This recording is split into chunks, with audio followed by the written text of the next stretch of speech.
लोग जानेंगे। तो वैद्युत चुंबकीय तरंगे, वैद्युत चुंबकीय तरंगों को तरंगदैर्घ्य के आधार पर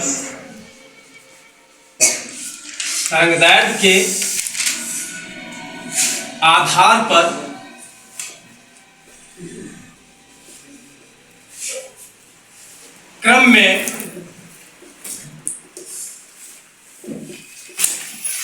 व्यवस्थित किया जाता है।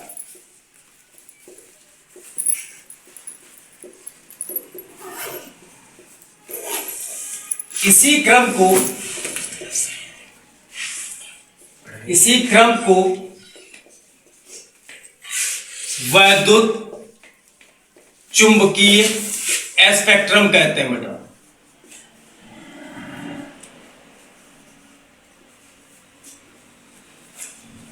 स्पेक्ट्रम कहते हैं, ठीक है। वैद्युत चुंबकीय तरंगों को तरंगदैर्घ्य के आधार पर क्रम में व्यवस्थित किया जाता है। इसी क्रम को हम क्या बोलते हैं? इसी क्रम को वैद्युत चुंबकीय स्पेक्ट्रम कहते हैं। नीचे वैद्युत चुंबकीय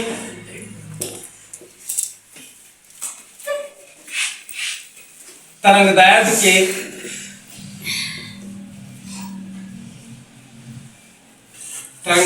के बढ़ते क्रम में, नीचे वैद्युत चुंबकीय तरंगदैर्घ्य के बढ़ते क्रम में लिखा जाता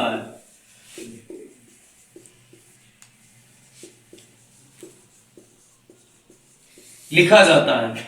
और ये जो वैद्युत चुंबकीय स्पेक्ट्रम होते हैं, वैद्युत चुंबकीय स्पेक्ट्रम 7 प्रकार के होते हैं, ठीक है। ये 7 तरंगें होती हैं। कौन कौन सी? नंबर 1 रेडियो तरंगे।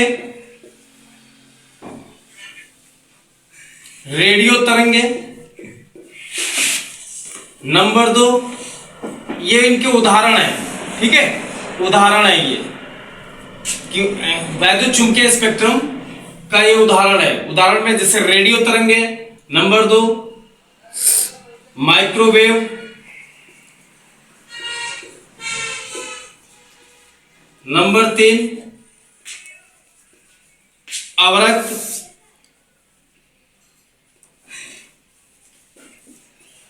नंबर 4 दृश्य। नंबर 5 पराबैंगनी। Number 6 x ray. नंबर 7 गामा किरणें।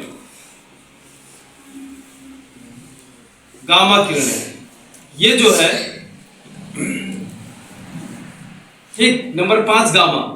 तो ये है, ये सातों क्या हैं? ये वैद्युत चुंबकीय स्पेक्ट्रम के उदाहरण हैं, ठीक है। अगर हम वैद्युत चुंबकीय स्पेक्ट्रम की परिभाषा अगर बोलेंगे तो एक बार मैं फिर से रिपीट किए दे रहा हूं।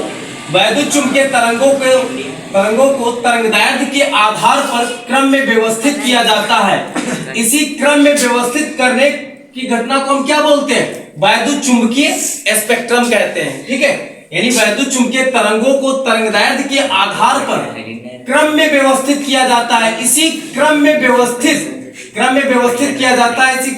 इसी क्रम में व्यवस्थित करने की घटना को क्या बोलते हैं? हम वैद्युत चुंबकीय स्पेक्ट्रम कहते हैं। और नीचे से वैद्युत चुंबकीय तरंगों के बढ़ते क्रम में, इनको जो है नीचे से वैद्युत चुंबकीय जो तरंगदैर्घ्य होती है वैद्युत चुंबकीय की, उस तरंगदैर्घ्य को जो है बढ़ते क्रम में लिखा जाता है। तो इनके जैसे उदाहरण है, एग्जाम्पल इसका रेडियो तरंगे, माइक्रोवेव, अवरक्त, दृश्य, पराबैंगनी, एक्सरे, गामा। ये 7 प्रकार की जो है वैद्युत चुंबकीय तरंगे होती हैं।